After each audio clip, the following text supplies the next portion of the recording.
कांग्रेस ने 17 उम्मीदवारों का टिकट किया कन्फर्म। स्क्रीनिंग कमेटी की बैठक में ले लिया गया फैसला। शेष सीटों के लिए तेजस्वी प्रसाद यादव का किया जा रहा है इंतजार। दोस्तों नमस्कार, मैं हूं आपका दोस्त SK चौधरी। एक तरफ जहां बिहार कांग्रेस के द्वारा बिना समन्वय समिति के घोषणा के उपरांत ही 17 उम्मीदवारों का टिकट फाइनल कर दिया गया है, वहीं पर उनकी ओर से यह भी पेशकश की जा रही है कि महागठबंधन के अंदर किसी भी प्रकार की तल्लखी सीटों के बंटवारे को लेकर नहीं है। बिहार प्रदेश कांग्रेस अध्यक्ष राजेश राम के द्वारा यह बयान दिया गया है कि मीडिया में यह खबर चल रही है कि RJD अलग चुनाव लड़ेगी, लेकिन इसमें सच्चाई नहीं है। उन्होंने कहा है कि महागठबंधन के अंदर सब कुछ ठीक ठाक है और नवरात्रि के बाद शेष बचे सीटों का ऐलान समन्वय समिति की ओर से ही की जाएगी। लेकिन दोस्तों इसी बीच स्क्रीनिंग कमेटी की बैठक बीते दिन 19 सितंबर 2025 को दिल्ली में हुई थी। वहां पर 17 उम्मीदवारों का टिकट फाइनल कर दिया गया है। कांग्रेस ने हरी झंडी दे दी है।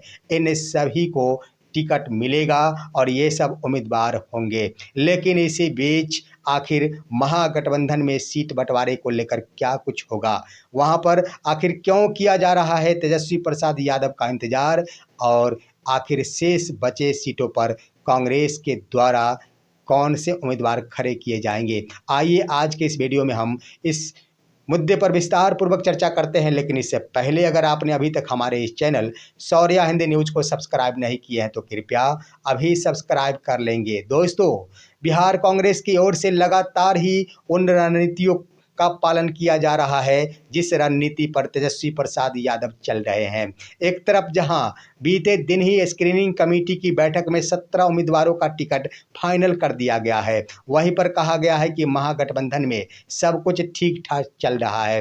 दूसरी तरफ आप गौर करेंगे तो ये भी बीते 2 दिन पहले जब पटना सदाकत आश्रम कांग्रेस मुख्यालय में बैठक हुई थी जिसमें पप्पू यादव भी मौजूद थे।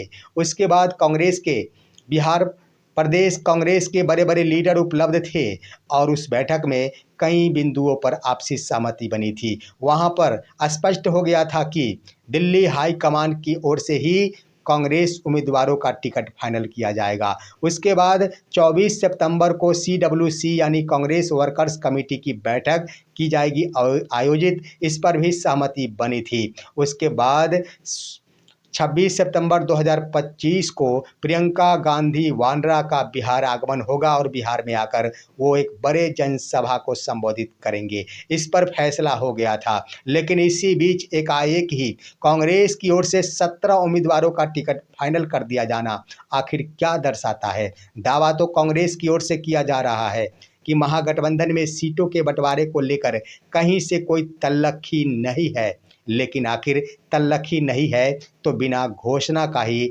सीट फाइनल क्यों कर दिया गया है? इससे तो स्पष्ट हो रहा है कि अगर तल्लखी नहीं भी होगी तो तल्लखी उत्पन्न जरूर हो जाएगी। आइए दोस्तों सबसे पहले हम चर्चा करते हैं कि आखिर 17 उम्मीदवार है कौन जिसका टिकट फाइनल किया गया है। सबसे पहले अररिया से ओबिदुर रहमान का टिकट फाइनल कर दिया गया है।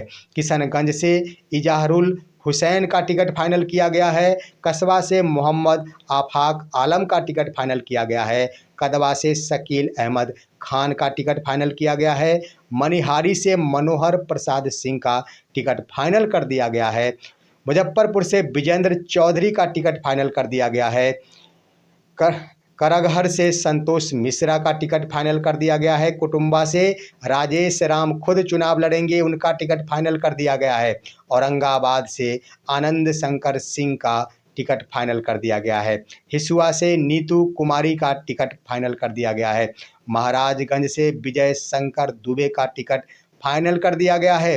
राजा पाकर से प्रतिमा दास का टिकट फाइनल कर दिया गया है। खगड़िया से छत्रपति यादव का टिकट फाइनल कर दिया गया है। भागलपुर से अजित शर्मा का टिकट फाइनल कर दिया गया है।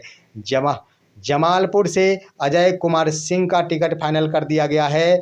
बक्सर से संजय कुमार तिवारी का टिकट फाइनल कर दिया गया है।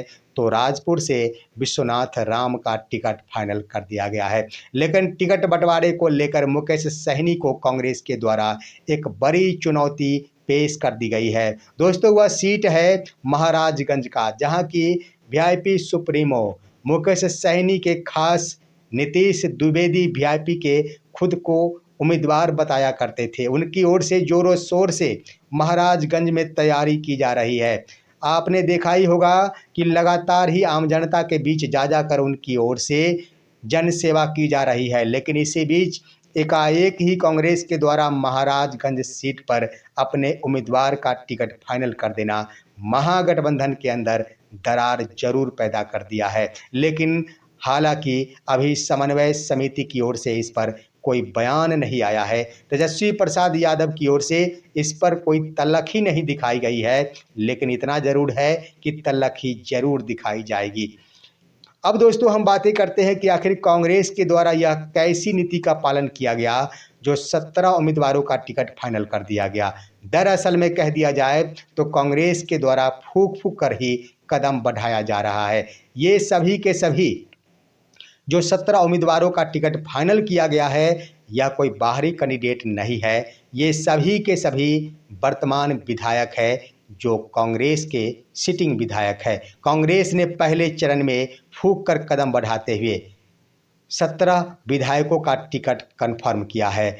हम आपको बता देना चाहेंगे कि 70 सीटों में से पिछले विधानसभा चुनाव में कांग्रेस 19 सीटों पर विजय हासिल की थी, जिसमें से 2 विधायकों ने पाला बदलकर एनडीए का दामन थाम लिया था।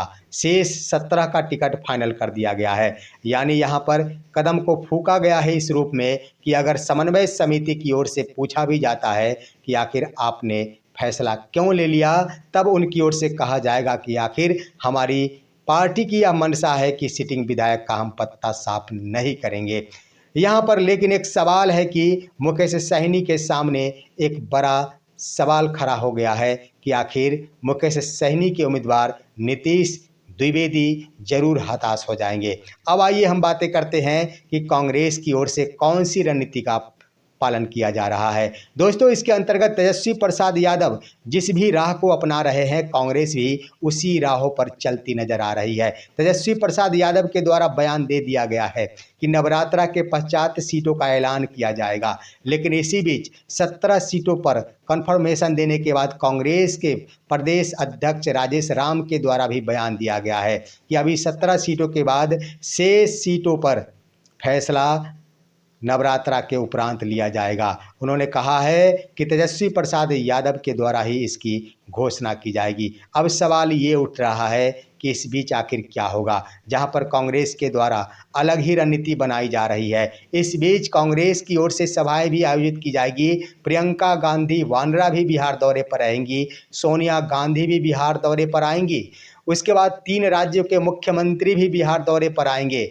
उसके बाद पप्पू यादव भी कांग्रेस की एक बड़ी जिम्मेदारी को संभालेंगे। लेकिन इसी बीच आखिर तेजस्वी प्रसाद यादव का भी इंतजार किया जा रहा है। आखिर क्यों? इसका मुख्य कारण ये है कि जिस तरह से तेजस्वी प्रसाद यादव के द्वारा दबाव भरी राजनीति की जा रही है कि कांग्रेस अपने सीटों पर समझौता करे, वहीं पर कांग्रेस के द्वारा भी तेजस्वी प्रसाद यादव के जैसे ही दबाव भरी रणनीति अपनाई जा रही है। जिस तरह से आरजेडी के द्वारा बिहार अधिकार यात्रा पर निकला गया, वहां पर सफाई इस रूप में दी गई है कि शेष जिले जो वोटर अधिकार यात्रा से वंचित रह गए थे, तेजस्वी प्रसाद यादव उसी का दौरा कर रहे हैं। तो दूसरी तरफ प्रियंका गांधी वाड्रा के द्वारा जो भी यात्रा किया जाएगा उसमें भी यही सफाई पेश की जा सकती है कि जिस तरह से तेजस्वी प्रसाद यादव के द्वारा शेष जिलों में भ्रमण किया गया है, ठीक कांग्रेस के लीडरों के द्वारा भी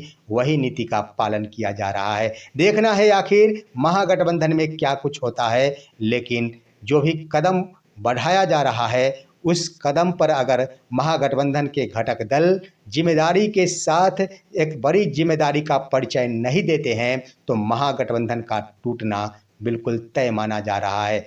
ये है आज का विश्लेषण। आप सभी हमारे इस वीडियो को लाइक कीजिए, अन्य दोस्तों के पास शेयर कीजिए और अब दीजिए अपने दोस्त को इजाज़त। हम फिर मिलेंगे आपसे अगले वीडियो में। तब तक के लिए नमस्कार।